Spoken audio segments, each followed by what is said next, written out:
우리 하나님 말씀 보겠습니다. 하나님 말씀 누가복음 15장 11절부터 32절까지 말씀입니다.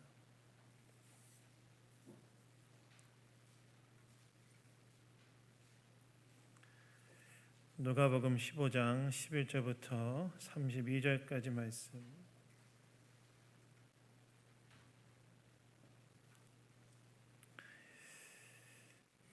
우리 본문이 좀 기니까요. 우리 24절까지만 읽도록 하겠습니다. 누가복음 15장 11절에서 24절까지 말씀 다 찾으셨으면 저와 교독하도록 하겠습니다.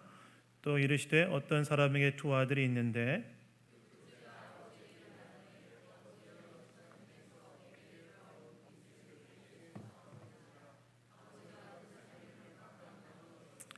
그 후에 며칠이 안 되어 둘째 아들이 재물을 다 모아가지고 먼 나라에 가 거기서 허랑방탕하여 그 재산을 낭비하더니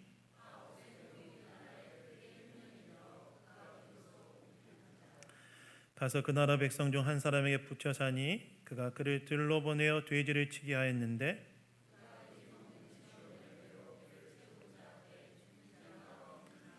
이에 스스로 돌이켜 이르되 내 아버지에게는 양식이 풍족한 품꾼이 얼마나 많은가 나는 여기서 줄여 죽는구나.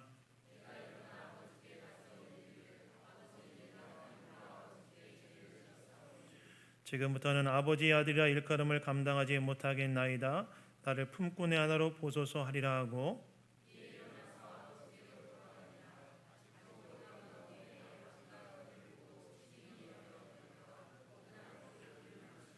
아들이 이르되 아버지 내가 하늘과 아버지께 죄를 지었사오니 지금부터는 아버지의 아들이라 일컬음을 감당하지 못하겠나이다 하나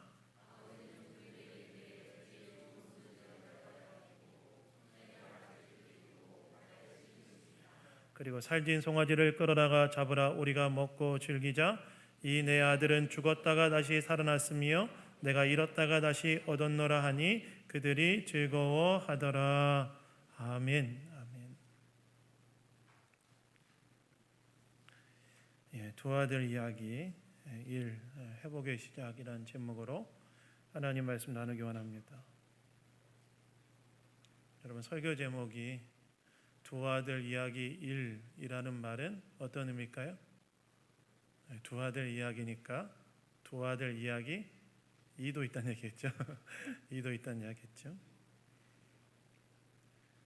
오늘 이 예수님의 비유는 우리가 정말 깊이 생각해 봐야 할 내용이 많기 때문에 한 번의 설교로는 어려울 것 같아서 두 번의 설교로 나누어서 하는데요.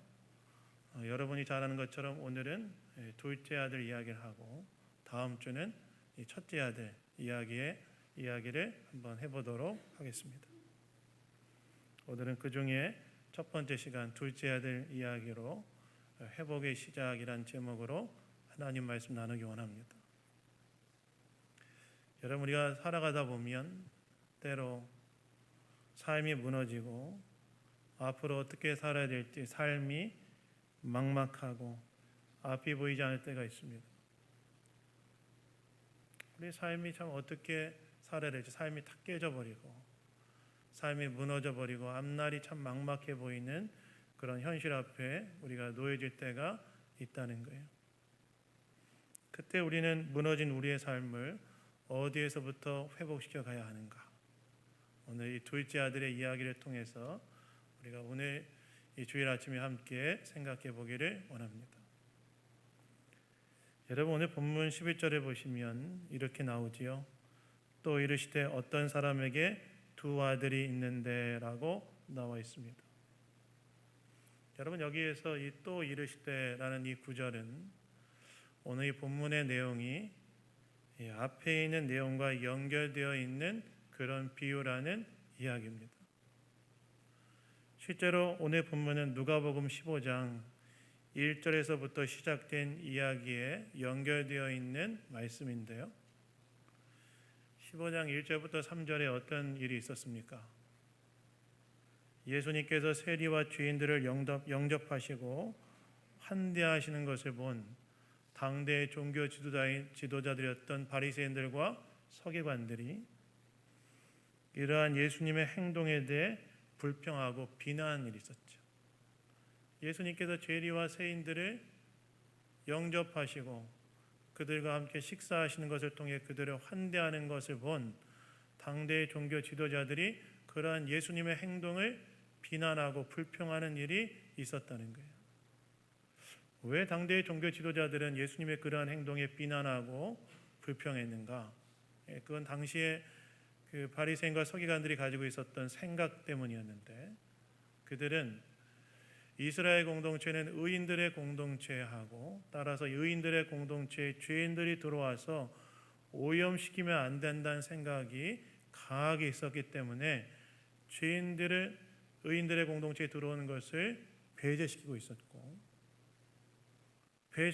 예수님이 어떻게 하신 거예요? 예수님이 죄인들과 세리들을 영접해 주시고 환대해 주시니까 그게 마음이 불편해서 예수님을 향해 불평하고 예수님을 비난한 것이었어요. 이것을 아신 예수님께서 15장 4절부터 바리새인과 서기관들을 향해 세 가지 비유를 말씀하시는데, 첫 번째 비유가 뭐였죠? 잃은 양 비유였고, 두 번째 비유가 잃은 드라크마 비유였고, 오늘 본문의 이제 마지막 비유가 우리가 돌아온 탕자의 비유라고 많이 알고 있는 오늘의 말씀이었습니다. 즉 오늘의 본문의 비유는 죄인들을 영접하고 환대하시는 예수님에 대해 불평하고 비난하던 당대의 종교자들 지도자를 향해 예수님께서 말씀하신 큰 이야기의 일부라는 거예요. 근데 여러분, 사실 오늘 이 예수님의 비유를 우리가 이제 돌아온 탕자의 비유라고 많이 알고 있는데 사실 그렇지 않습니다. 엄밀히 따지면 이 비유 안에는 집 밖에 있는 탕자와 집 안에 있는 탕자, 두 탕자로 이루어진 비유였어요. 탕자가 둘이 있었어요. 하나는 나간 탕자, 하나는 집 안에서 아버지 집에 있었던 탕자, 둘이 있었어요. 실제로 오늘 보면 11절을 보시면 예수님께서 비유를 시작하시면서 뭐라고 말씀하십니까? 어떤 사람에게 몇 명의 아들이 있었다고 나와 있어요? 두 아들이 있었다고 했어요. 첫째 아들, 둘째 아들. 즉 집 나간 둘째 아들 이야기만이 아니라 집안에서 아버지한테 굉장히 충성하며 살고 있었던 것처럼 보였던 첫째 아들도 이 이야기의 핵심 축이었다는 거예요. 그래서 이 두 가지 이야기를 다 종합해서 알아야만 이 비유의 의미를 제대로 깨달을 수 있는데, 이거를 짧은 시간에 다 할 수 없으니까 오늘은 둘째 아들 이야기만 해보도록 하겠습니다. 어쨌든 예수님께서 자신에 대해 비난하는 종교 지도자들 향해 이제 마지막 비유를 말씀하시는데, 그 내용이 바로 두 아들의 이야기였다는 거예요. 그다음에 첫 번째로 둘째 아들의 이야기를 하시는데, 오늘 보면 12절에 보시면 이 둘째 아들이 아버지에게 굉장히 특별한 요구를 했다고 나와 있죠. 어떤 요구를 했다고 나와 있습니까? 12절에 보시면 그 둘째가 아버지에게 말하되 아버지여 제단 중에 내게 돌아올 분깃을 내게 주소서라고 말했다고 나와 있습니다. 여기서 말하는 분깃은 쉽게 말하면 유산을 이야기하는데, 오늘 둘째 아들이 아버지한테 가가지고 아버지, 제가 아버지한테 받아야 될 유산을 미리 좀 주십시오 라고 요구했다는 거예요. 여러분, 이것은요 당대 문화에서 봤을 때 굉장히 무례한 요구였어요. 아버지가 살아계신데 아버지한테 가가지고 아버지, 내가 받아야 할 유산을 좀 미리 주십시오 라고 요구하는 것은 당대 문화에서 봤을 때 굉장히 무례한 요구였어요. 왜 그렇습니까? 이 요구에는 어떤 의미가 담겨져 있었죠? 아버지께서 살아계시기 때문에 내가 내 목의 유산을 누리지 못하는 거 아닙니까? 라는 의미가 담겨져 있었기 때문에 이것은 굉장히 무례한 요구였고, 한편으로는 더 깊이 이 둘째 아들의 요구를 들여다보면 거기에 어떤 마음이 담겨져 있었던 거였어요? 아버지 빨리 돌아갔으면 좋겠는데 지금까지 살아계신가 내가 지금 그 유산을 못 누리는 거 아닙니까? 라는 그런 마음이 담겨져 있는 요구로서 굉장히 무례한 요구였어요. 당시 문화에서는 아버지의 권위와 명예를 손상시키는 무례한 행동으로서 아버지 마음에 대못을 탁 박는 행동이었다는 거예요. 여러분, 만약에 이러한 문화적 배경 속에서 내가 이런 요구를 받는다면, 여러분 자녀가 여러분에게 그런 이 문화적 배경 속에 여러분 자녀가 여러분에게 그런 요구를 한다면 여러분 어떻게 하시겠습니까? 어떻게 하시겠습니까? 아, 그래 잘했다 이러면서 하시겠습니까? 아니면 어떻게 하시? 이 부려막심한 놈 하시겠습니까? 알아서들 하십시오. 알아서들. 네, 아마도 이제 부려막심한 놈 하면서 쫓아내야 될 텐데 어떻게 네가 나한테 지금 내가 살아있는데 나한테 유산을 요구할 수 있냐? 부려막심한 놈 하면 쫓아내야 될 텐데 오늘 본문을 보시면 아버지가 어떻게 했다고 나와 있습니까? 둘째 아들에게 재산을 나눴다고 나와 있어요. 특별히 오늘 본문 12절을 보시면 12절 후반부를 보시면 살림을 나누어 주었다라고 나와 있는데 이 살림이라는 단어가 헬라어로 비오스라는 단어가 쓰였는데 이 단어의 원래 뜻은 생명이라는 뜻이에요. 그러니까 아버지가 자기가 평생을 열심히 노력해서 일군 어떻게 보면 아버지에게 생명 같은 재산을 자기 둘째 아들이 자기에게 무례한 요구를 하는 둘째 아들에게 그 재산을 탁 나눠줬다는 거예요. 아마 아버지는 이 재산을 미리 나눠주면서 이 둘째 아들이 그것을 기반으로 자기의 삶을 잘 세우기를 기대했을지도 몰라요. 근데 여러분 오늘 본문에 보시면 이 둘째 아들이 이 아버지께로부터 받은 이 유산을 가지고 뭘 했다고 나와 있습니까?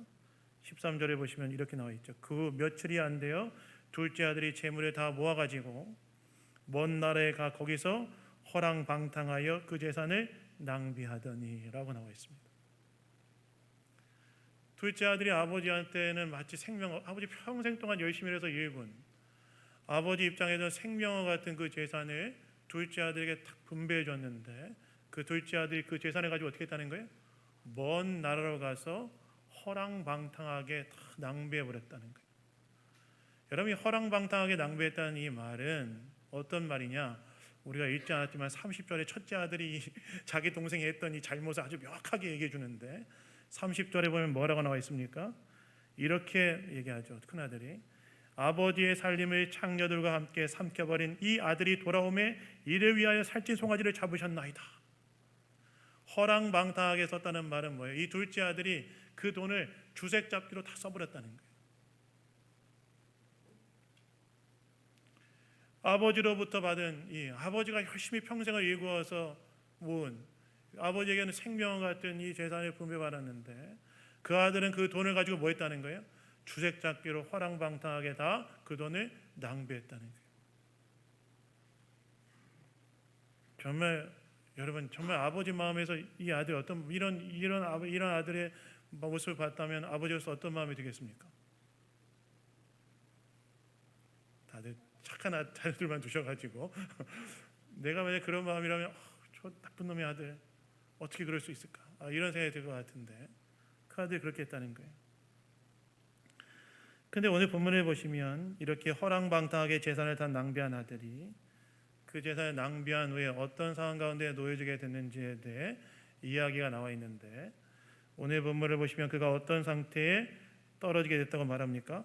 굉장히 비참한 상태에 떨어지겠다 나와 있는데 어떤 일을 오늘 보면 15절과 16절을 보시면 그가 어떤 일을 했다고 나오죠?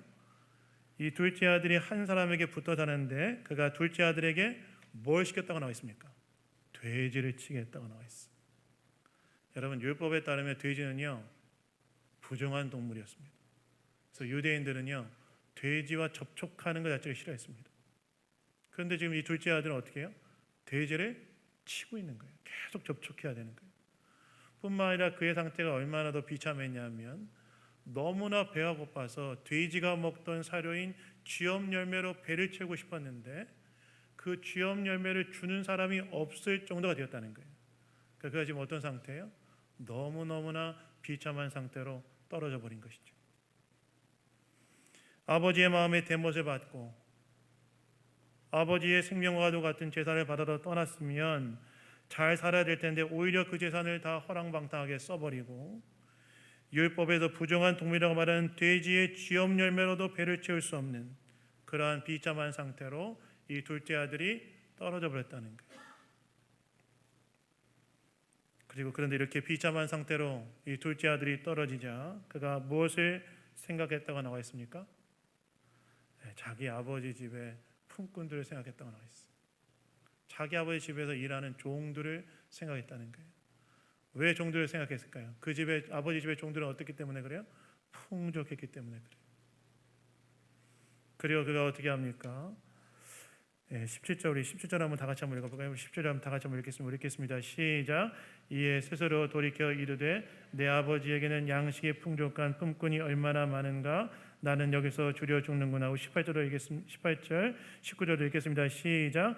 내가 일어나 아버지께 가서 이르기를 아버지 내가 하늘과 아버지께 죄를 지었사오니 지금부터는 아버지 아들이라 일컬음을 감당하지 못하겠나이다. 나를 품꾼의 하나로 보소서 하리라 하고. 이렇게 비참한 상황에 떨어진 둘째 아들이 무엇을 결단하느냐? 아버지의 집들의 종들이 풍족하다는 걸 생각하고 스스로 돌이켜 아버지의 집으로 가기로 결단합니다.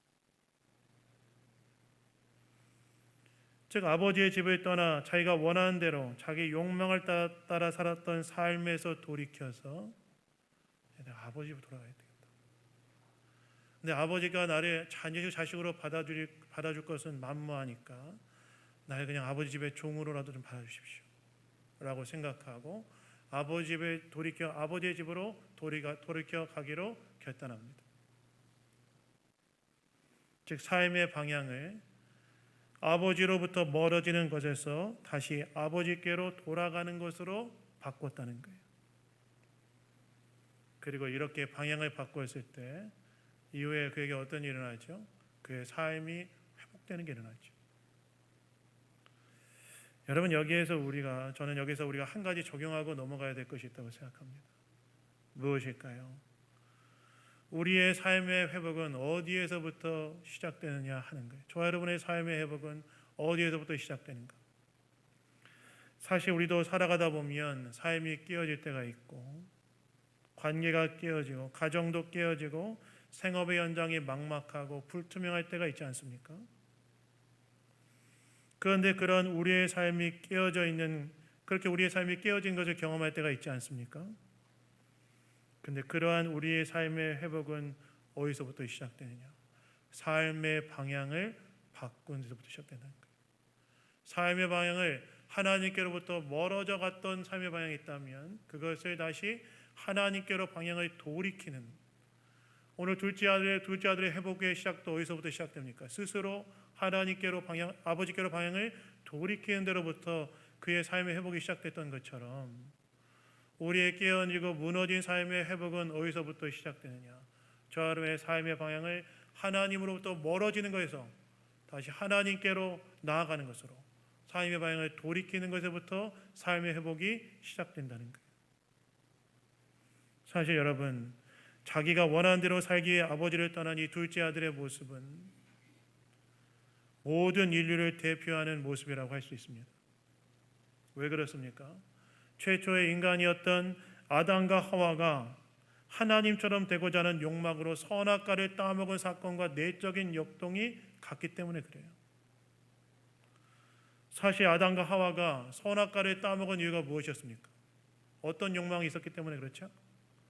하나님처럼 이제 내가 하나님의 피조물로 살지 않고 하나님 자리에 앉아 내가 원하는 대로 살고자 하는 욕망이 있었기 때문에 그렇죠. 그 선악과를 따먹죠. 둘째 아들은 이제 아버지 끈에서 아버지 대로 살지 않고 내가 유산받아 내 마음대로 살겠다는 마음으로 아버지 떠난 것과 내적인 역동이 똑같습니다. 근데 여러분, 최초의 인간이었던 아담과 하와가 그렇게 하나님을 떠나자 어떻게 되었습니까? 오늘 본문에 등장하는 둘째 아들처럼 매우 비참한 상태가 되지 않았습니까? 실은 여러분, 선악과를 따먹은 인간이 어떻게 되죠? 죽음의 권세의 지배를 받게 되는데, 여러분, 인간이 선악과를 따먹고 하나님을 떠남으로 인해서 네 가지 사망 권세의 지배를 받게 되죠. 첫 번째가 뭡니까? 영적인 죽음의 지배를 받게 되죠. 영적인 죽음은 무엇입니까? 하나님과의 관계가 단절되어 버린 것이고, 두 번째는 물리적 죽음입니다. 물리적 죽음은 무엇입니까? 실제적으로 우리가 죽음을 경험하는 거예요. 여러분, 타락 이전에 사람에게 죽음이 있었을까요? 질병이 있었을까요? 없었습니다. 타락의 결과로 세상에 들어와서 우리가 그 안에 고통을 받고 있는 거예요. 그리고 세 번째로 어떤 죽음을 경험하게 되냐? 관계적 죽음을 경험하게 되죠. 아담이 하와를 처음 봤을 때 여러분 뭐라고 얘기합니까? 아담이 하와를 처음 봤을 때 뭐라고 얘기합니까? 아담이 하와를 처음 봤을 때 뭐라고 얘기해요? 내 뼈 중에 뼈요 살 중에 살이다. 가장 친밀하고 아름다운 연합의 언어로 표현하는데 죄를 짓자마자 아담이 하나님께 하와에 대해 뭐라고 얘기합니까? 저희 하나님이 주신 저 여자 때문에 내가 죄를 지었습니다. 비난하고 정죄하죠. 그리고 여러분 그 집에서 나온 그 집에 나왔던 아들 둘의 최초의 살인, 가인과 아벨 사이에 최초의 살인이 일어나지 않습니까? 관계적 죽음이 일어났다는 거예요. 그리고 여러분 마지막으로 어떤 죽음을 경험하게 되죠? 죄로 인한 영원한 죽음을 경험하게 되죠. 아버지 집에서 살지 않고 내 원하는 대로 살고자 해서 집을 떠났던 둘째 아들이 비참한 형태 가운데 직면했던 것처럼 이 둘째 아들은 인간을 대표하는 모습인데 아담과 하와가 하나님처럼 되고자 하는 욕망에 선악과를 따먹은 결과로 인간도 어떤 상황 가운데 놓이게 됐다는 거예요. 사망 권세, 죽음의 권세 아래 직면하고 그 안에 신음하고 있는 상태라는 거예요. 즉 둘째 아들이 아버지를 떠나서 자기 마음대로 허랑방탕하게 삶으로 인해 그가 비참한 상태에 직면했던 것처럼 이 모습은 하나님을 떠난 인간의 비참한 현실, 질병과 죽음의 지배를 받고 갈등과 싸움과 폭력과 전쟁의 고통 속에 있으며 영원한 형벌을 경험하게 되는 그러한 비참한 현실 속에 놓이게 되었고 저 여러분들도 그런 상황 가운데 놓이게 되었다는 것입니다. 그런데 그렇게 우리의 깨어진 삶의 현실 속에서의 회복은 어디서부터 시작하느냐? 삶의 방향을 바꾸는 것입니다. 하나님으로부터 멀어져 갔던 선택을 해왔다면 이제 다시 방향을 돌이켜서 하나님께로 가까이 나아가는 선택을 하기로 방향을 바꾸는 것에서부터 저 여러분의 삶의 회복이 시작된다는 것입니다. 바로 그 지점에서 정말 회복의 은혜를 누리게 된다는 거예요. 제가 전에 전도했던 자매가 하나 있었습니다. 주일 아침에 예배를 준비하고 있는데 교회 안에 처음 보는 자매가 들어왔어요. 딱 보니까 좀 뭔가 불안해 보이더라고요. 근데 이제 성도님들이 먼저 가서 이제 그 자매를 이제 대하다가 저한테 그 자매를 데려왔는데 그때 당시 1층 접견실에서 그 자매를 이렇게 얘기하는데 그 자매가 좀 앉아있지 못하더라고요. 앉았다 일어났다. 너무 불안해 보였어요. 그래서 좀 앉아서 얘기해봐라. 얘기하는데 못 앉아 얘기하는 거예요. 그 저희 자매랑 얘기하는데 그 자매랑 이 자매 얘기 듣는데 사연이 있는 자매였어요. 그게 뭐냐면 짧은 시간에 너무 많은 가족들을 잃었어요. 많이 죽었어요. 아버지, 동생, 남동생 그거를 각각 다른 사고로 짧은 시간에 먼저 보낸 거예요. 그러니까 그게 너무 상처가 커서 고통스러워서 뭐 어떻게 못하다가 그날도 그냥 집에만 있지 못하다가 나왔는데 지나가다가 교회가 앞에 있는데 교회로 좀 들어가 보자라는 마음에 들어왔다는 거예요. 그래서 제가 그 얘기 듣는데 잘 왔다, 잘 오셨다. 근데 교회는 예수님 믿는 곳인데 이렇게 좀 잘하는데 예수님에 대한 공부를 같이 좀 해볼 생각이 있냐니까 하겠다는 거예요. 그래서 그 다음 주부터 11시 예배니까 예배 전에 1시간 전에 와서 나랑 10시부터 1시간 정도 공부하고 예배 드려라 하니까 그렇게 하겠다는 거예요. 그래서 그 다음에 10시에 와서 성경 공부를 저랑 같이 시작했는데 첫 번째 시간 끝나고 두 번째 시간 할 때 죄에 대한 공부를 했는데 제가 이 자매한테 예수님에 대해 예수님 영접을 도전하고 싶은 거예요. 제가 그 자매한테 죄에 대해 이야기하고 예수님 우리 죄를 위해 십자가에 죽으셨고 예수님 믿으면 구원받습니다. 예수님 영접하겠습니까? 라고 하니까 그 자매 뭐라고 하는지 알아요? 영접하겠다는 거예요. 그래서 저는 늘 이럴 때마다 한마디 더 합니다. 잘 생각해야 된다. 그렇게 쉽게 정하지고 잘 생각해야 된다. 영접하겠다는 거예요. 근데 그 자매가 그래서 그 자매랑 같이 거기서 예배를 예수님을 딱 영접하는데 자 가끔 전도하다 그런 특별한 감동 받을 때가 있거든요. 영접하는데 어떤 일이 일어나냐면 하나님의 평안이 이 자매 가운데 확 부어진다는 게 느낌이 딱 오더라고요. 하나님의 평안이 이 자매한테 확 부어지는데 예수님 영접한 기도드리고 예수님의 이름으로 기도합니다. 기도하면 딱 하고 눈을 딱 떴는데 이 자매가 어떻게 해요? 앉아 있는 거예요. 앉아 있으면서 제가 그 자매한테 물어봤어요. 그 자매한테 어떠냐 물어보니까 자기가 너무 마음이 편하다는 거예요. 내 마음이 너무 편하다는 거예요. 그리고 그 자매 그때부터 이제 교회 나와서 이 교회 생활을 시작하는데, 물론 삶에 어려움이 여전히 있고 어려움이 없지는 않지만 그때부터 그 자매가 서서히 회복게 되어지는 것을 제가 옆에서 지켜봤습니다. 무엇입니까? 저와 여러분의 무너지고 깨어진 삶의 회복은 어디서부터 시작된다는 거예요?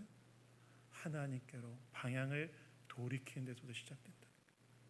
사랑하는 여러분, 혹시 오늘 저와 여러분의 삶에서 무너지고 깨어지고 혹은 겉은 여기에 와 있지만 속은 하나님부터 뭐지? 사실 다음 주에 가는데 첫째 아들이 그랬거든요. 첫째 아들은 거기서 아버지랑 같이 있었지만 속은 아버지랑 완전히 반대되는 길을 갔던 아들이었는데, 그런 저 여러분 아닙니까? 그러한 우리의 삶의 진정한 회복은 어디서부터 시작되느냐? 하나님께로부터 우리의 마음의 방향을 전환하는 것부터 시작된다. 이 사실을 기억하시고 하나님으로부터 하나님께로 마음의 방향을 돌리시는 저 여러분 다 되기를 예수님 이름으로 축원합니다. 근데 여러분, 이렇게 우리가 하나님께 방향을 전환하고 나갈 때 하나님 우리 어떻게 대하실까요? 오늘 아버지의 모습에서 이런 하나님의 모습을 볼 수 있는데, 오늘 보면 20절에 보시면 이렇게 아버지 집으로 돌아가기를 결단한 둘째 아들이 아버지 집에 딱 갔는데, 오늘 본문 보니까 어때요? 아버지 집에 딱 갔는데 아버지 벨랏이 있을까요 없을까요? 없어요. 아버지 보니까 자신이 없어요. 그러니까 어떻게 해요? 집 동네 안으로 못 들어오고 저 동구 밖에서 서성거리고 있는데, 오늘 본문을 보시면 이렇게 돌아온 아들을 본 아버지의 반응이 정말 충격적인데, 아버지가 어떻게 반응했다가 나와 있습니까? 우리 20절, 아직도 거리가 먼데, 한번 거기서부터 우리 20절 한번 읽도록 하겠습니다. 읽겠습니다. 시작. 아직도 거리가 먼데 아버지가 그를 보고 측은히 여겨 달려가 목을 안고 입을 맞추니. 이 아들이 딱 돌아왔는데 집으로 지금 동네 안으로 못 들어오고 동구 밖에 서성거리는 것을 아버지가 어떻게 해요? 봐요. 근데 이거 봤다는 말은요, 아버지가 어떻게 했다는 거예요? 둘째 아들이 떠난 후로 혹시 둘째 아들이 돌아올까 봐 늘 동네 동구 밖을 봤다는 거예요. 혹시나 돌아올까 봐. 그게 떠났던 아들이 돌아올까 봐, 혹시나 돌아올까 봐 아버지가 그 동구 밖을 늘 바라봤다는 거예요. 늘 그것을 기다리면서 응시했다는 거예요. 혹시 돌아오지 않을까. 그리고 어느 날 보니까 아들이 와 있는데, 근데 그 아들이 못 들어오고 있어요. 그러니까 아버지가 왜요? 다 안 거죠. 저렇게 했구나. 근데 그것을 본 이 아버지의 마음이 어떤 마음이 들었다고 생각해? 오늘 본문에 나옵니까? 측은히 여겨, 불쌍히 여겼다고 나와 있죠. 내 마음의 대못을 받고 갔지만 그날 인생이 망가져 버렸고, 그래서 또 아버지 의지할 수밖에 돌아온 그 아들을 보고 봤는데 화가 나는 게 아니라 너무 불쌍했다는 거예요. 그래서 오늘 본문을 보시면 그 아버지가 어떻게 했다고 나와 있어요? 불쌍히 여겨 그 아들 향해 어떻게 했다고 나와 있습니까? 달려갔다고 나와 있어요. 여러분, 이때 당시에 한 집안의 가장에 달리는 것은요, 위험과 채신을 잃는 행위였어요. 그런데 상관없어요. 아버지를 보고 아들을 보고 달려갑니다. 확 달려가요. 저 밖에 좀 들어오지는 못하는 아들 향해 달려갑니다. 그리고 달려가자마자 어떻게 하죠?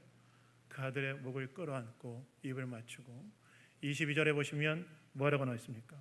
제일 좋은 옷을 내어다가 입히고 손에 가락지를 끼우고 발에 신을 신겼다라고 나와 있습니다. 이건 뭐를 의미할까요? 아들의 신분을 회복시켜줬다는 거예요.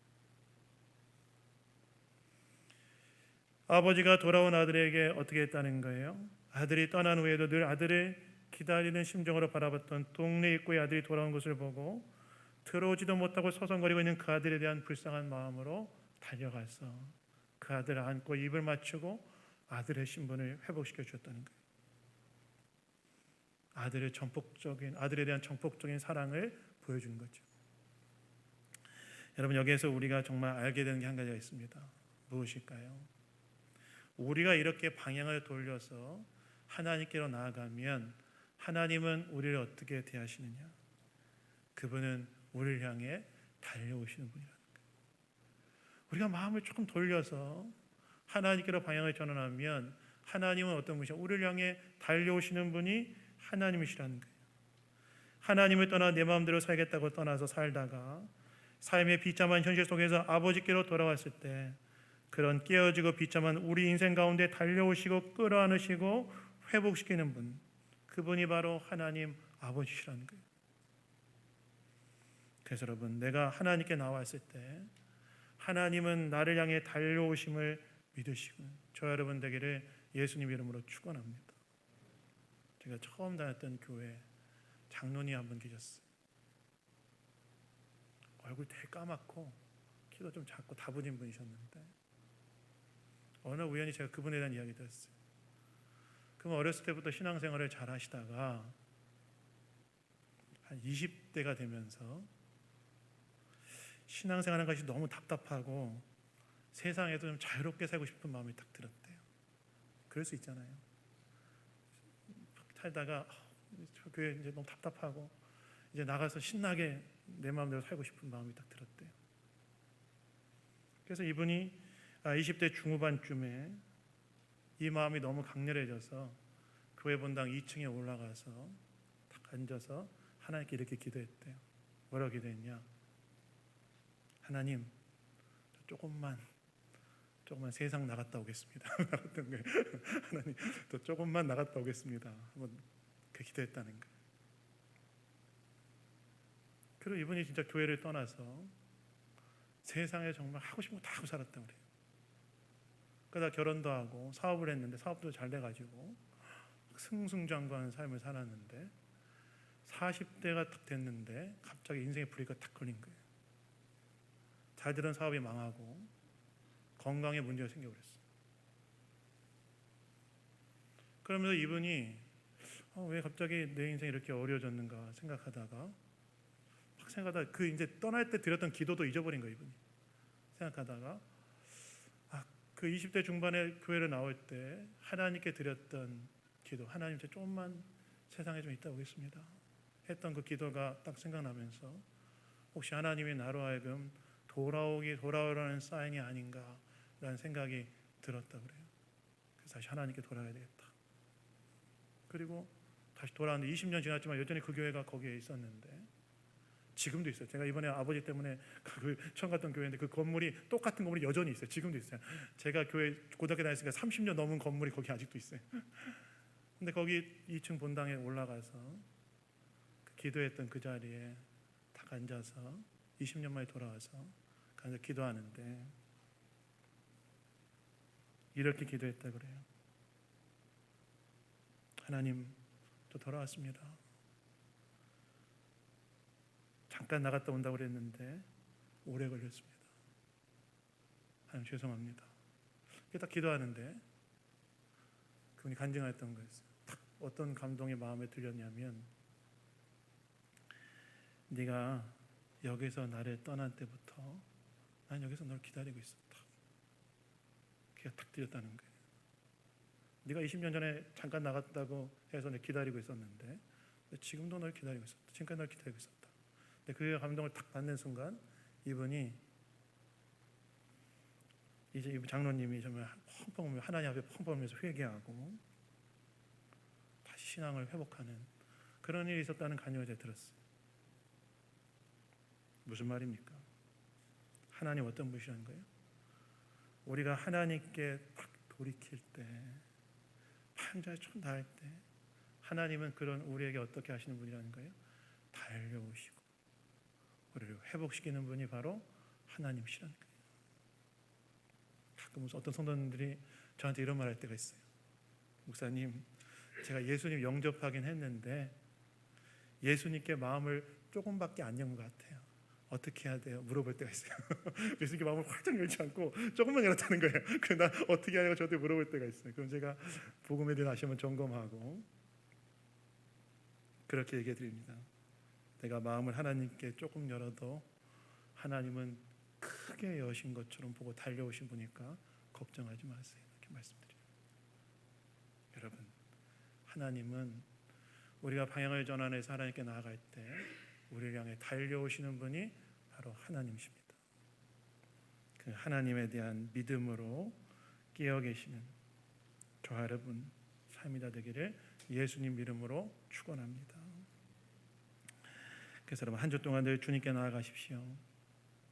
우리의 어떠함 때문이 아니라 우리를 사랑으로 대하시는 하나님, 십자가의 사랑으로 사랑으로 대하시는 하나님께 한 주 동안 늘 깨어 나가십시오.